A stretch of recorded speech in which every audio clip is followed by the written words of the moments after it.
इसके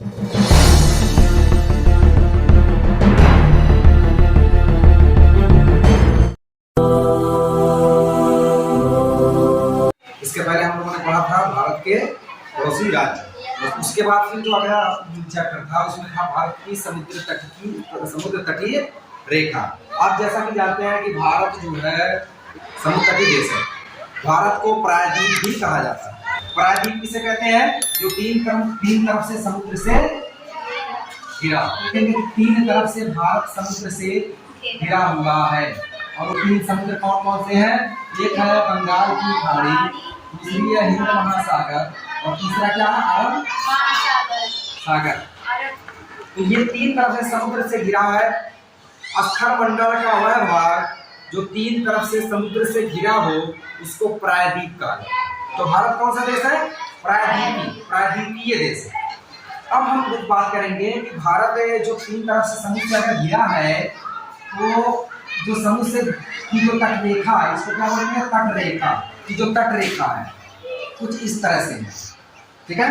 जो तट रेखा है इसको दो भागों में बांटते हैं। पहला है पश्चिमी घाट और दूसरा है पूर्वी घाट। अब अगर हम देखेंगे भारत के नक्शे में तो जो यहाँ से लेकर यहाँ तक इसको कहा जाता है पूर्वी घाट, और जो यहाँ से लेके यहाँ तक गुजरात से लेके कन्याकुमारी तक इसको कहा जाता है पश्चिमी। नंबर 1 है पूर्वी घाट और नंबर 2 है पश्चिमी। कुल 4 भागों में पश्चिमी घाट को बांटा है, जिसमें नंबर 1 है काठियावाड़ तट, नंबर 2 है कोंकण तट, नंबर 3 है कर्नारा तट और नंबर 4 मालाबार।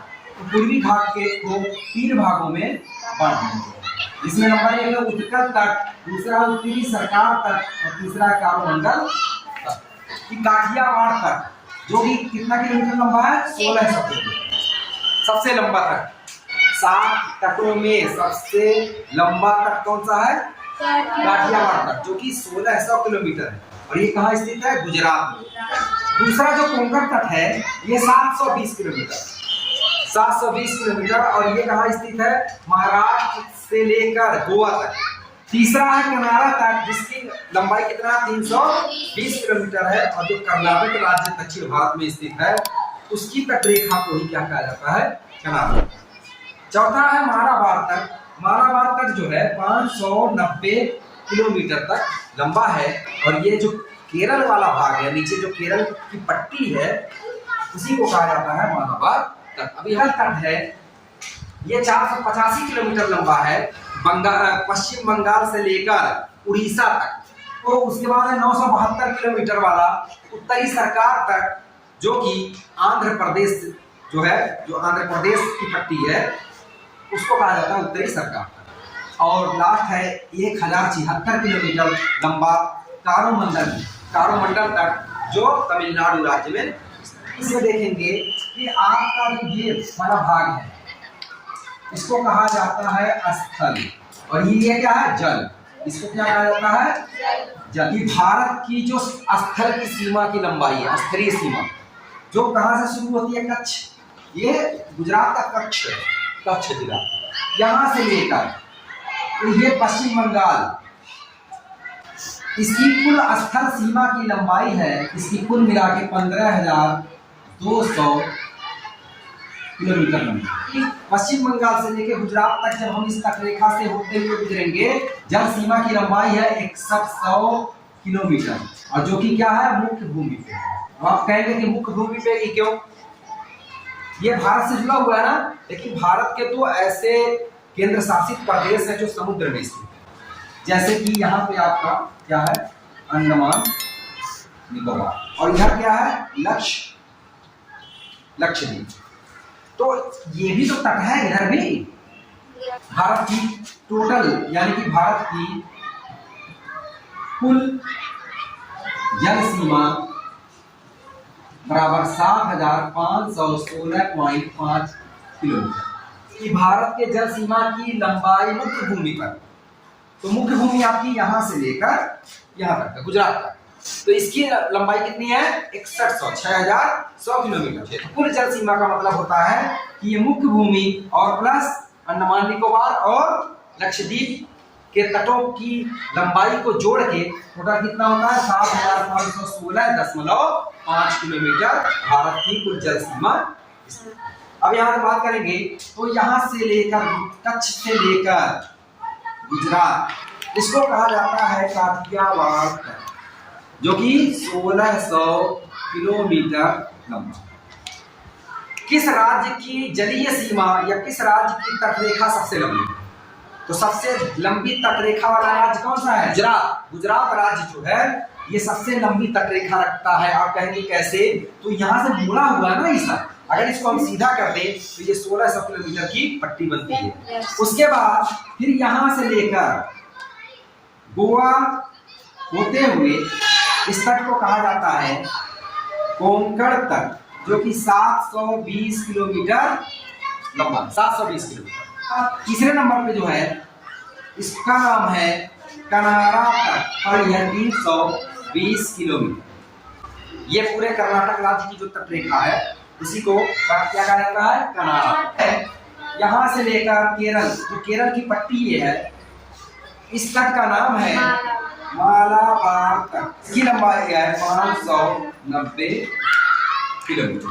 पश्चिमी घाट को कितने तट हो गए? 4। सबसे लंबी तटरेखा वाला राज्य कौन सा है? गुजरात, जिसकी लंबाई कितनी है? 1600 किलोमीटर। सबसे छोटी तटरेखा वाला राज्य जो है तो वो है गोवा। ठीक है, गोवा की कितनी है? Total 132 kilometre. और केंद्र शासित राज्य की बात करेंगे कि सबसे छोटी तटरेखा किस केंद्र शासित प्रदेश की है? तो है पांडिचेरी या पुडुचेरी की, जिसकी है 32 किलोमीटर। और सबसे लंबी तटरेखा वाला संघ शासित राज्य अगर है तो है अंडमान। यहाँ से लेके बंगाल से लेकर उड़ीसा तक के तट को कहा जाता है उत्कल तट। इसकी लंबाई है 485 किलोमीटर।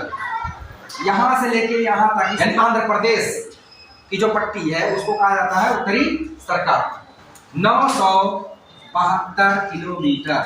उसके बाद फिर तीसरे नंबर पे जो है, जो तमिलनाडु आंध्र प्रदेश से लेके तमिलनाडु तक फैला हुआ है, इसको कहा जाता है कारोमंडल तट और इसकी लंबाई है 1076 किलोमीटर। यानी कि काठियावाड़ तट के बाद दूसरे नंबर पे कौन है?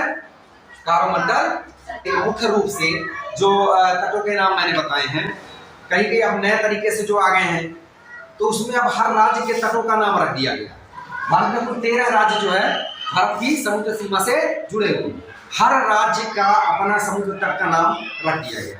कहीं से भी प्रश्न आ जाए, ठीक है, तो जैसा भी मैंने 7 तट बताया, लेकिन अभी हम इसमें जब पढ़ेंगे तो कहेंगे 9 है। अब कैसे? कि जो गुजरात का तट है इसको कहा जाता है कच्छ का, जो महाराष्ट्र का तट है इसको कहा जाता है काठियावाड़। थोड़ा सा यहाँ पे गोवा है, इसको कहा जाता है कोंकण या मर्म गोवा तट।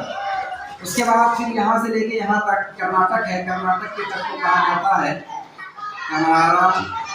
इसके बाद फिर यहाँ से केरल के तट को कहा जाता है मालाबार। उसके बाद फिर तमिलनाडु के तट को कहा जाता है कारोमंडल। उसके बाद फिर आंध्र प्रदेश के तट को कहा जाता है उत्तरी सरकार। उसके बाद फिर उड़ीसा के तट को कहा जाता है उत्कल तट। और उसके बाद फिर पश्चिम बंगाल के तट को कहा जाता है वेंगा तट। अभी मैंने इसके पहले 7 बताए और अभी मैं 9 बता रहा हूँ। लेकिन सबसे ज्यादा समुद्री तट रेखा वाला देश कौन सा है, जिसकी समुद्र तट रेखा सबसे लंबी है? तो कौन सी है? रूस, 37,653 किलोमीटर। तो ये तट रेखा समझ में आया। तो अभी इसके पहले जो मैंने बताया कि टोटल 7 है, ठीक है, लेकिन कहीं कहीं इस तरह से भी उसका वर्गीकरण होता है, हर राज्य का अपना अपना, तो इसलिए इसको भी आप याद रखेंगे और जो मैंने बताया उसको भी, ठीक है। तो आप इसको पूरा नोट्स बना लेंगे इस हिसाब से, ठीक है ना।